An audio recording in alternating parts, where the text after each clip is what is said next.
দুনিয়ায় যা কিছু দেখো সবই পর,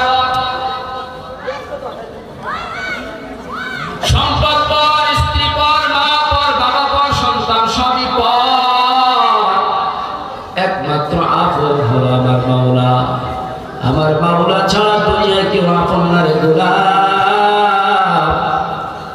দুনিয়াতে যারা মার মনে কষ্ট দিয়া প্রাসাদ করো, সম্পদ করো, টাকা পয়সা বানাও না কেন, মার দোয়া ছাড়া তুমি পরীক্ষায় পাশ করতে পারো নাই বাবা। মার দোয়া ছাড়া এই স্টেজে কথা বলতে পারি না রে বাবা। মার দোয়া ছাড়া তুমি রাস্তায় ভালো চলতে পারো না। মার দোয়া ছাড়া তুমি গাড়ি বাড়ি করতে পারো না রে গোলাম। সেই মার বলে কষ্ট দাও। আল্লাহ তাআলা ডাক দিয়ে বলেন, ইয়াউমা ইয়াফিরুল মারউ মিন আখি ওয়া উম্মিহি। মা যে তোমার জন্য দুনিয়াতে এত কষ্ট করলো, এত কঠিন বিপদের সময় মা যে তোমাকে এত কষ্ট করে পারলো, এই মা কিয়ামতের দিন তোমাকে থুয়ে ভাগিয়ে যাবে। তাফসীর ইবনে কাসিরের ভিতরে আসছে, আল্লাহ তাআলা বলেন কিয়ামতের ময়দানে মুফাসসির کرام লিখেছেন, একজন মা তার সন্তানকে, সন্তান মা বাও জড়াই ধরে কাঁদবে আর বলবে, ওরে মা, দুনিয়ায় সব অপরাধ করার পর তোমার কাছে যখন গেছি, তুমি সব অপরাধগুলো ক্ষমা করে দিয়ে বুকের ভিতরে জড়িয়ে দিচ্ছ। তাই কিনা? যত অপরাধ করে সব অপরাধ মার কাছে যখন যাও, মা সব অপরাধগুলো ছেড়ে দিয়ে তোমার বুকের ভিতরে আটকে রাখে। ফোন করেও যদি মার কাছে যে তুমি যদি বলো মা খুন করে আসছি, মা যেভাবে হোক সন্তানকে আসলের মন্ত্র দিয়ে লুকিয়ে রাখার চেষ্টা করে আর চিন্তা করে কিভাবে এটাকে সামল দেওয়া যায়। এই জন্য আল্লাহ সেদিন সন্তান ডাকতে বলবে, মা তার ধরে যে মা দুনিয়ার সব অপরাধ করে তোমার কাছে যখন গেছি, সব অপরাধ তুমি ক্ষমা করে দিছো মা। আজকে একটা নেকির কারণে জান্নাতে যাওয়া বন্ধ।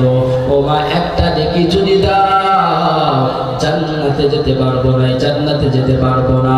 মা যখন এভাবে ডাকতে বলবে সন্তান, এবার ডাকতেই বলবে সন্তান, দুনিয়াতে আবার কোনো বিবাহ হয় নাই, শাদী হয় নাই, এ আমার সন্তান।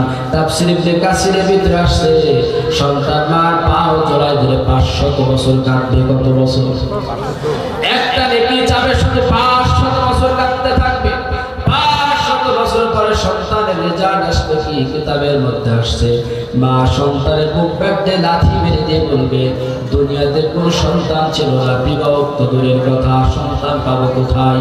ওগো দুনিয়ার মুসলমান, যদি এটাই যদি তোমার পরকালে যদি মা যদি এভাবে তোমার বিরুদ্ধে যায়, আজকে যদি তুমি মারা যাও, একটা জিনিস মনে রাখে দিয়ে একটু কবরস্থানের উদ্দেশ্যে আজকে প্রায় 12 থেকে 14 বছর পরে প্রথম মজমা ঠিক কিনা বলেন?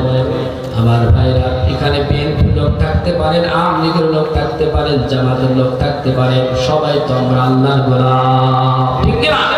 আমাদের পরিচয় মুসলমান, আমাদের পরিচয় নবী উম্মত, আর কোনো পরিচয় কিয়ামতের ময়দানে চলবে না। একটাই পরিচয় সেদিন চলবে, মুসলমান কিনা তুমি, তোমার রবের নাম জানো কিনা, তোমার নবীর নাম জানো কিনা, তোমার দিন এটা তুমি বলতে পারো কিনা, এটাই হবে তোমার পরিচয়। কিয়ামতের দিন আল্লাহ জিজ্ঞাসা করবে না, ও বান্দা তুমি কোন দল করতা, জামাত ইসলাম করতা না খেলাফত আন্দোলন, খেলাফত মজলিস, না ইসলামী আন্দোলন, না আওয়ামী লীগ, না বিএনপি, এসব কিছুই তোমার কাছে জিজ্ঞাসা করা হবে না।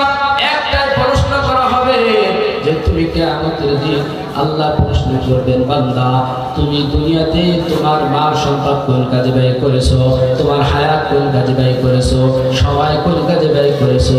দুনিয়ার জিন্দেগিতে অর্থ সম্পদ কেউ রেখে ছাড়া কেউ নিয়ে যেতে পারে নাই, গাড়ি বাড়ি টাকা পয়সা সব দুনিয়ায় রেখে যাব বাবা, কিন্তু চলে যাওয়ার সময় শুধুমাত্র 3খানা কাপড় আমার সাথে যাবে, অনেক আমল।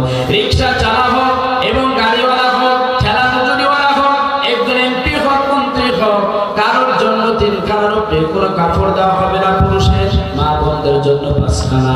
আপনি যদি বলেন আমার বাবা ছিল বড় নেতা, আমার বাবা ছিল বড় সম্পদশালী, 4খানা কাপড় হুজুর দিয়ে দেন, দেওয়া যাবে? আপনি যদি বলেন 4খানা কাপড় দেন, 5খানা দান দেওয়া যাবে?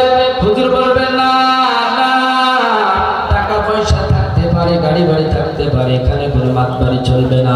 3 খানা কাপড়ের বেশি তোমার বাবার কবরে দেওয়া যাবে না রে বাবা। এজন্য ডাক দিয়ে বলি মুসলমান, অর্থ সম্পদ সবই থাকবে দুনিয়ায় পড়ে, শুধুমাত্র আমার আপনার একা হবে কবরের পথের যাত্রী।